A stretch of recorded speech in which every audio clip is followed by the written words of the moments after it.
untuk memperkenalkan, nama saya Kartini dengan NIM 2202-22087 dari ruangan reguler A kelas 3.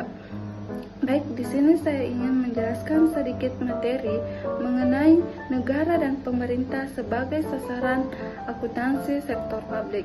Baik, adapun materi dari negara dan pemerintah sebagai objek akuntansi sektor publik, yang pertama yaitu pengertian negara. Negara adalah suatu organisasi dalam suatu wilayah yang mempunyai kekuasaan tertinggi yang sah dan ditaati oleh rakyat atau kelompok sosial yang menduduki wilayah atau daerah tertentu, yang diorganisasi di bawah lembaga politik dan pemerintah yang efektif, mempunyai kekuasaan politik, berdaulat sehingga berhak menentukan tujuan nasionalnya. Nah, materi yang kedua yaitu pengertian pemerintah.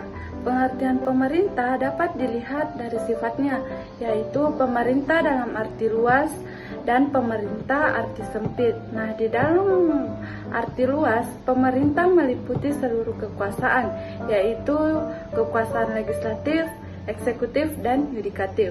Sedangkan pemerintah dalam arti sempit hanya meliputi cabang kekuasaan eksekutif saja. Selanjutnya yaitu negara dan pemerintah sebagai objek akuntansi sektor publik. Perkembangan akuntansi pemerintah di Indonesia mengalami peningkatan yang signifikan sejak dikeluarkannya Undang-Undang Nomor 17 Tahun 2003 mengenai keuangan negara dan diikuti oleh Pemerintah Pusat Nomor 24 Tahun 2004 tentang standar akuntansi pemerintahan serta turunan peraturan lainnya yang terkait. Nah, di dalam sistem akuntansi pemerintahan di Indonesia terbagi menjadi dua bagian. Yang pertama yaitu sistem akuntansi pemerintahan pusat atau biasa disebut SAPP, yang dimana sistem akuntansi pemerintahan pusat merupakan serangkaian prosedur yang dilakukan secara manual, yang dimulai dari pengumpulan data, pencatatan, pengiktisaran, sampai dengan pelaporan keuangan dari pemerintah pusat. Nah, yang kedua yaitu sistem akuntansi pemerintahan daerah yang disebut SAPD.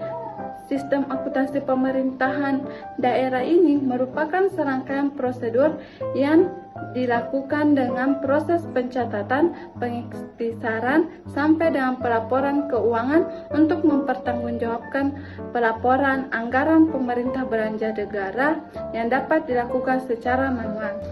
Adapun ruang lingkup dari sistem akuntansi pemerintahan di Indonesia, yang pertama yaitu ruang lingkup sistem akuntansi pemerintahan di Indonesia meliputi pemerintah pusat yang terdiri dari lembaga negara tertinggi dan lembaga eksekutif serta pemerintahan daerah yang mendapatkan dana anggaran pemerintah belanja negara yang berkaitan dengan dana dekonsentralisasi dan dana tugas bantuan. Nah, yang kedua yaitu ruang lingkup sistem akuntansi pemerintah daerah.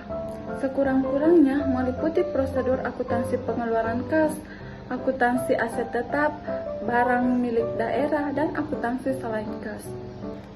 Nah, yang terakhir yaitu asas-asas pengelolaan keuangan negara. Yang pertama, asas tahunan, yang kedua, asas universalitas, yang ketiga, asas kesatuan, dan yang terakhir yaitu asas spesialitas. Ya, itulah hasil paparan materi dari saya mengenai negara dan pemerintah sebagai sasaran akuntansi sektor publik. Semoga bermanfaat untuk kita semua.